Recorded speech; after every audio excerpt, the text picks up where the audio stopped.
Bonjour Iqbal, est-ce que vous pouvez vous présenter rapidement? Oui, docteur Iqbal Gharbi, universitaire, professeur de psychologie et d'anthropologie à l'université Zitouna, à l'Institut supérieur de théologie. Merci beaucoup. Est-ce que vous pouvez nous expliquer un peu plus votre parcours? Qu'est-ce qui vous a amené à ce poste? Je suis psychologue de formation. J'ai préparé un doctorat Nouveau Régime à l'université René Descartes, à Paris 5, à la Sorbonne. Et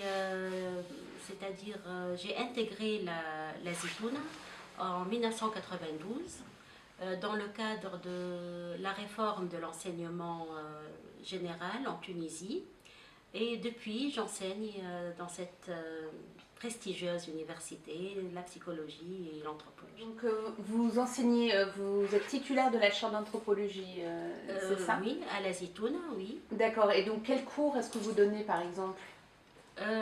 J'enseigne plusieurs niveaux, les premières années, les troisièmes années, le master. Et c'est donc les écoles anthropologiques, l'anthropologie religieuse aussi, l'histoire de l'anthropologie, des choses classiques, des thématiques assez classiques.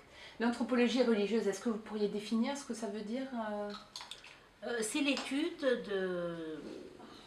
du fait religieux à travers l'histoire, à travers les cultures. D'accord. Donc chercher l'universel à travers le spécifique, le local, le culturel. Vous avez des étudiantes, ce ne sont pas que des étudiants à la La Zitouna? majorité des étudiants de la Zitouna sont des filles. Nos étudiants, c'est-à-dire peuvent être professeurs d'éducation religieuse dans les collèges et les lycées.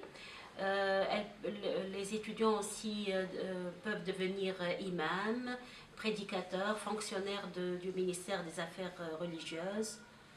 C'est ça les débouchés.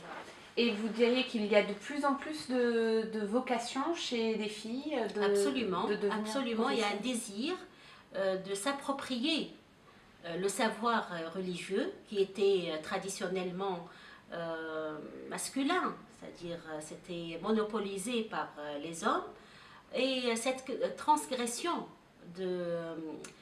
du savoir religieux va avoir des répercussions sur la condition féminine et sur l'avenir des sociétés arabo-musulmanes. Merci beaucoup. Merci.